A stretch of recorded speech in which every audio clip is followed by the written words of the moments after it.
official workers' day celebrations in Rustenburg were delayed due to poor turnout. That's one instance.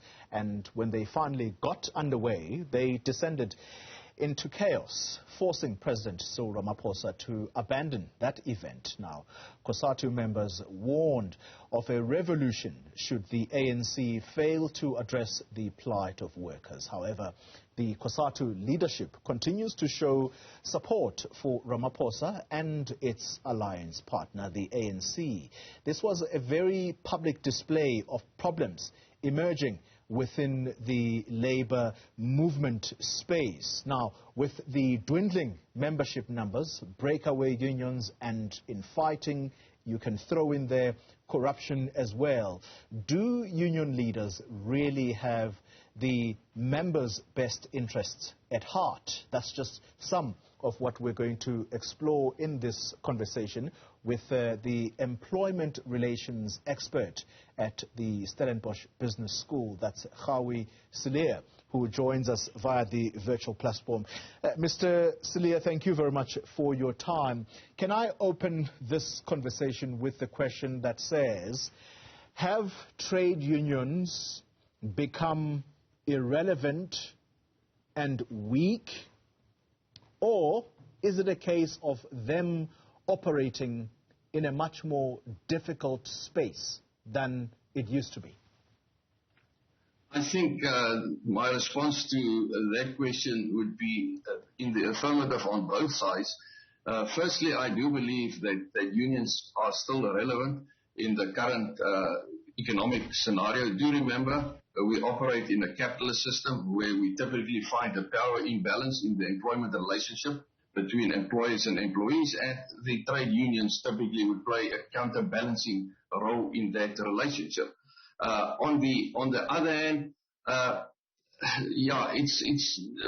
there's a lot of speculation, but in terms of my personal experience stretching over more than 40 years, I do believe that many unions have become so large, they've become like large bureaucracies, and that tends to develop into a scenario where the leadership, those that's representing the workers or the employees, could very easily become distanced, out of touch with what is going on at grassroots level.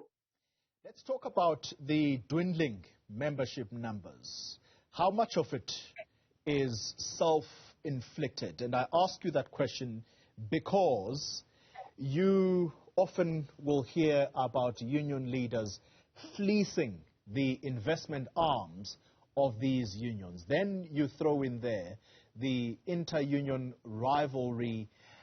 And then, of course, there are some leaders of unions who will allow for strikes to go on for months on end, almost forgetting that it is actually starting to bite the very pocket of the people they represent. All those factors that you have referred to in combination contribute to the success or otherwise of a trade union, and also, of course, in terms of their relevance. And most of those factors that you referred to is all about actions in the trade unions themselves. So the dwindling numbers could also be assessed in terms of what did the trade union not do that could have caused this. And I think leadership might be one huge challenge. There's a serious vacuum in terms of leadership in the trade union movement, which negatively impact in terms of your dispute scenarios or your deadlock scenarios in a wage negotiation, as we see, for example, at Sabania. Another factor could be the transparency or not in the trade union movement. You referred to possible financial maladministration that could create a perception for potential members to say, well, we don't think this is such a good idea to join the trade union, because maybe they think the trade union is actually not effective in terms of their perception. On the other hand, there could also be external factors. We're dealing with a changing world of work. The nature of work is changing. The formal economic sector is getting smaller.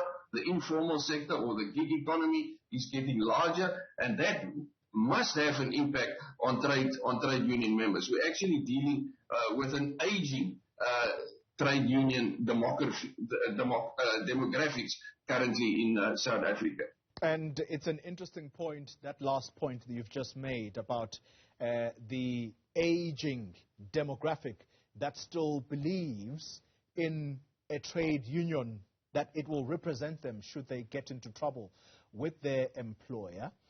Talk to us about the percentage of economically active workforce today in South Africa that belongs to a union versus those that are possibly much younger and see unions as of no use. Instead, I will easily hire a lawyer if I get into trouble in the workplace. Very, very interesting question. Very difficult in South Africa to obtain accurate trade union membership figures. And if you want to know why, the trade unions are by law required to submit their membership figures to the Department of Labor as part of their annual reports. Two problems that arise there. One, these reports are not submitted to.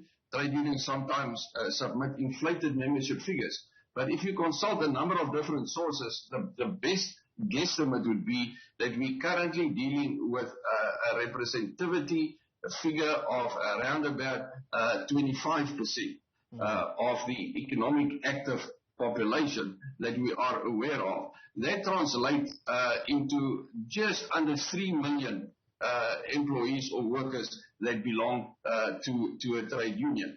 Now, that in itself might be a meaningless figure if we want to compare it with international figures. If I can use a couple of examples. Firstly, we've got to recognize that dwindling trade union numbers is a worldwide phenomenon. It's not specific to South Africa, but for a variety of reasons. Countries with higher trade union density, that's the term that we use figures, would be your two Scandinavian countries, Sweden and Norway, high up in the 80s, close to 90%, but that's a totally different labor dispensation. Australia is still over 40%. Britain is between 25 and 30% at the moment. Relatively high, around about 45 up to 35% in France, as well as in Spain and in Portugal. Let's try and wind this down with this particular question, and it's a question steeped in politics, and that's because in the political space there is what the leaders there call the social distance between leaders and the people they lead. In the context of a union leader will, in some cases, as we have come to know, represent workers in a particular company, and then it turns out that that same union leader has been co-opted into the board of the very company in which they organize. How in the world does that leader hope to represent workers' interests honestly, but perhaps more importantly, vigorously? That's a very contentious issue, and unfortunately it happens far too often. We need to take into account that those leaders came into those positions through a democratic process of election. They were not appointed. You don't apply for a position in a trade union movement, whether it is president, vice president, general secretary, whatever. You get elected. It goes through a proper election process. So I would argue, if the example that you use here does happen, then the responsibility for the removal of those leaders lies in the hands of the membership. But I think very much like in politics, what sometimes happens is the members become so relaxed and so laid back that they do not avail themselves of the democratic process to actually remove those leaders. We have seen many of those examples already in South Africa, but maybe it's also indicative of the poor quality of leadership that we currently have in the trade union movement. In previous years, we had some very, very, very good trade union leaders. And what I mean by a leader is somebody that can actually influence the constituency. What we see too often currently is that those so-called leaders have become messengers. They take a message from the members to the employer, and they take the employer's response back to the members without actually debating and influencing that final decision, engaging with the membership. And that is a huge, huge problem. As you've indicated, it creates that distance between membership and, let's call it, leadership in the trade union movement. Because the trade union is by nature, for the people, by the people. It's a democratic institution. Yeah. Final question to you, Mr. Cillie. And it's a political question. The president has acknowledged the events that occurred on Sunday, and he had these words to try and explain what happened there in his own words, where he says the actions of workers are evidence of a broad level of discontent and the weakening trust in unions, as well as the political leadership. How significant an acknowledgement is this from a president whose roots come from the trade union movement? At least it's an honest response coming from the president as a politician. I think he is aware that there is a large-scale discontent. But I think we need to contextualize what happened at Rustenburg. One, that meeting was supposed to take place in an area where we're dealing with a very extended strike, the Sabania scenario going on for far too long. So there's discontent in the area. Secondly, my personal opinion, I think the president's choice of venue was poor.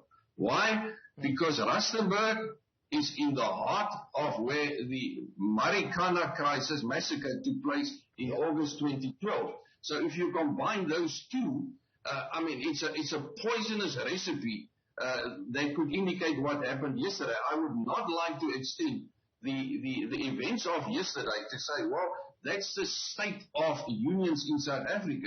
I think it's a mere reflection of something that is happening in that area, and obviously the opportunity presented itself for those that attended to express their dissatisfaction.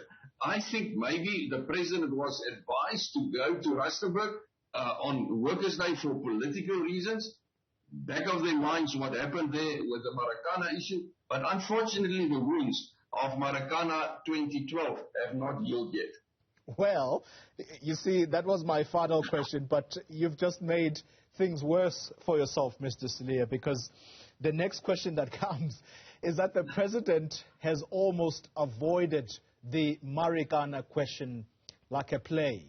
And why do we say this? He said he would return to that area. In fact, he would go and talk to the widows of the miners who fell in August 2016, and he would go there with the late leader of the ANC, Mama Winnie Madikizela-Mandela. She has passed on.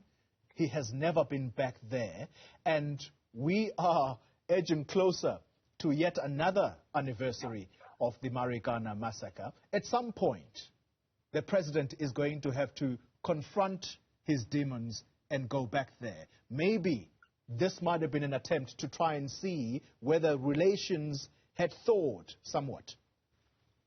I think if there was such an expectation on the president's side, it did not materialize. Unfortunately, all the promised actions on his behalf relating to Marikana did not happen. And we must keep in mind one of the issues surrounding Marikana, not only about the number of people that were killed, but at the time of Marikana, Mr. Ramaphosa was on the board of Longman, the company. And he was accused at the time of actually agreeing with Lonman's suggestion that the police should take stern action against those that were involved in the strike. Remember, it was a strike. It wasn't political upheaval. There were no serious violence. Eventually developed, in a number of killings. I'm not talking about employees or the workers that were killed by the police.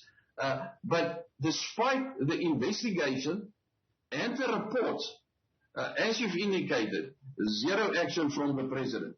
And simply to go to Marikana or to Rustenburg on Workers' Day as a sign of, let's call it goodwill, doesn't do it for me. That's Mr. Gawie Cillie. He is with the Stellenbosch Business School. Thank you very much for your insights on these matters involving the workplace today.